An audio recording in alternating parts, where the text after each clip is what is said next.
قال اللہ تعالی وَلَهُنَّ مِثْلُ الَّذِي عَلَيْهِنَّ بِالْمَعْرُوفِ صدق اللہ العظیم۔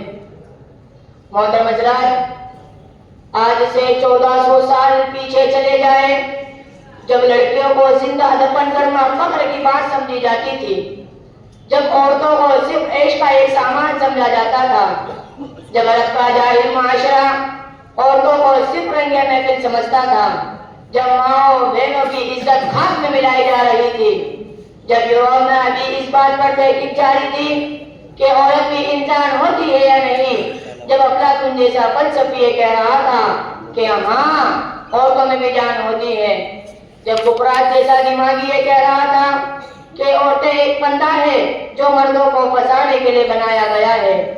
غرض یہ کہ دنیا کی کوئی شام ایسی نہ تھی جو عورتوں کی تذلیل پر ختم نہ ہوتی ہو، اور کوئی ایسی صبح نہ تھی جو عورتوں کے لیے غم کا پیغام نہ لاتا ہو۔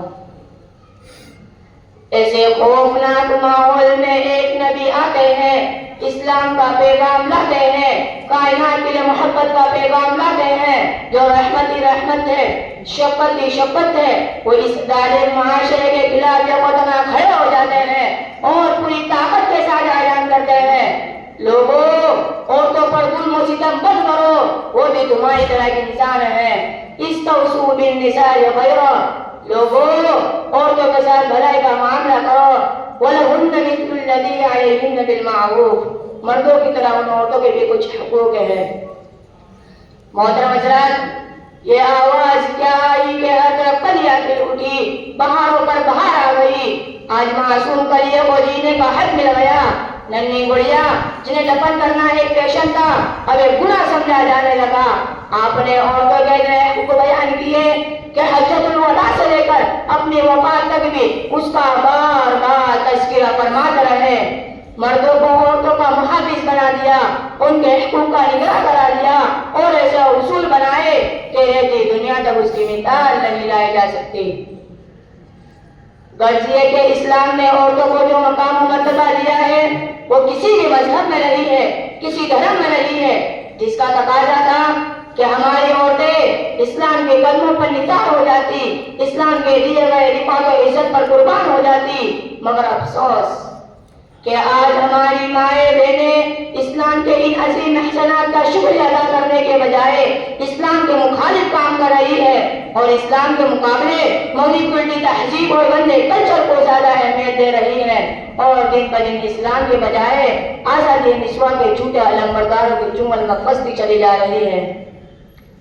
میں ان تمام ماؤں بہنوں سے پوچھنا چاہتا ہوں کہ بتاؤ وہ تمام لوگ جو عورتوں کی آزادی کی بات کرتے ہیں، ہر کام میں، ہر آفس میں، ہر بزنس کی لائنوں میں عورتوں کی حصہ داری کی باتیں کرتے ہیں، پردے کو عورت کی آزادی کے خلاف سمجھتے ہیں، شوہر کی اطاعت کے ساتھ گھر میں رہنے کو قید خانہ کا تصور قرار دیتے ہیں، بچوں کی تربیت کے لیے گھر میں رہنے کو ظلم گردانتے ہیں، آخر ان لوگوں نے عورتوں کے حقوق کے لیے کیا کام کیا ہے؟ آج جہیز کے نام پر عورتوں کو مار دیا جاتا ہے، ملک کے کونے کونے سے عصمت دری کی خبریں آ رہی ہیں، پوری دنیا میں ہر ایک منٹ میں 2 عورتوں کی عزت لوٹی جاتی ہے، سینکڑوں لڑکیوں کو ماں کے پیٹ میں ہی مار دیا جا رہا ہے۔ آخر یہ آزادی کے دعوے دار، عورتوں کے حقوق کی جھوٹی لڑائی لڑنے والے ان معصوموں کو حق کیوں نہیں دلاتے؟ کوئی سخت قانون بنا کر ان ظالم درندوں کو پیپر کردار تک کیوں نہیں پہنچاتے؟ معصوم کلیوں کو مسلنے والے ان بھیڑیوں کو پھانسی پر کیوں نہیں لٹکاتے؟ حقیقت یہ ہے کہ ان نام نہاد آزادی کے دعوے داروں کو عورتوں کی عزت و آزادی سے کوئی مطلب نہیں ہے، بلکہ ان کا مقصد تھا دنیا میں عریانت پھیلانا، جس میں وہ کامیاب ہو گئے۔ ان کا مقصد تھا عورت چراغ خانہ کی چراغ محفل بنے، اور یہ مقصد بھی پورا ہو گیا۔ ان کا مقصد تھا ان کی تجارت چمکانا، اور وہ بھی پورا ہو گیا۔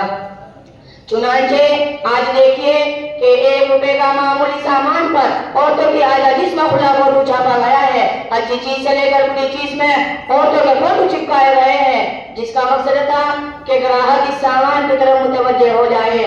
کیا ہماری عورتوں کی یہی عزت ہے؟ یہی آزادی ہے؟